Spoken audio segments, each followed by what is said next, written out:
এবার মন্ডা গুমের আসল রহস্য ফাঁস করবে পুলিশ অফিসার।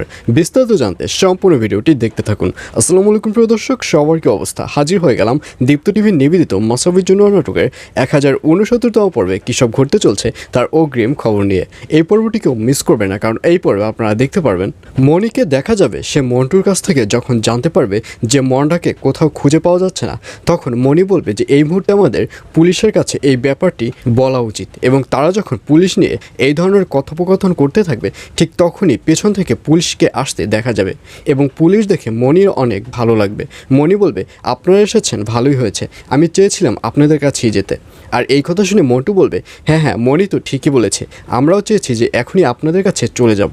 আর এই কথা শুনে পুলিশ অফিসারও অবাক হয়ে যাবে। পুলিশ বলবে, বাড়িতে পুলিশ এলে মানুষরা ভয় পায়, আর আমরা আসার সাথে সাথেই একজনে বলছেন যে আমরা এসেছি, আপনি খুশি হয়েছেন, আবার আরেকজনে বলছেন যে এখনই আমাদের কাছে যেতে চাইছেন। আমি তো ব্যাপারটাই বুঝতে পারছি না, আসলে কি হচ্ছে এখানে? চোরের মার বড় গলা, এরকম কিছু নয় তো? আর এইসব কথা শুনে মন্টু বলবে, না স্যার, এরকম কিছুই নয়। তখন পুলিশ অফিসার মন্টুকে জিজ্ঞাসা করবে যে উনি কে? আর তখন মন্টু বলবে, আসলে উনি হচ্ছে মন্ডার বোন, মন্ডার ছোট বোন, শহর থেকে এসেছে। তখন পুলিশ অফিসার বলবে, আসলে আমরা একটা অটোরিকশা ধরতে পেরেছি এবং অটোরিকশার মধ্যে কিছু অনৈতিক মালামাল রয়েছে এবং অটোরিকশার চালক সহ আরও দুইজন আমাদের কাছে আটক হয়েছে এবং তাদের মধ্যে একজন আপনার নাম বলছে, মন্টুর নাম বলছে। সুতরাং আপনারা একবার আমার সাথে থানায় যেতে হবে।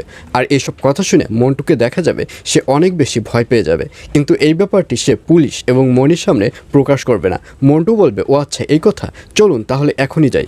আর তখন মনি বলবে, না না, সে একা কেন যাবে, আমিও থানায় যাব। তখন পুলিশ অফিসার বলবে, না আপনার যেতে হবে না, শুধু ওনাকে আনলেই হবে। এই বলে মন্টুকে নিয়ে থানার দিকে রওনা করবে পুলিশ অফিসার।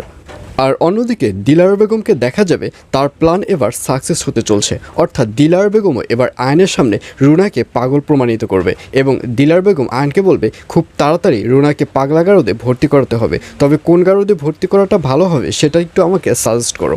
আর এইসব কথা শুনে আয়ন বলবে, এটা নিয়ে তুমি চিন্তা করো না, আমি দেখছি কোন গারদে ভর্তি করা যায়। এইসব বলতে দেখা যাবে আয়নকে। আর এছাড়াও থাকবে আরও আশ্চর্য সকল ঘটনা। সুতরাং সবাইকে মাসুমের জন্য নাটকের আগামী পর্ব দেখার আমন্ত্রণ রইল।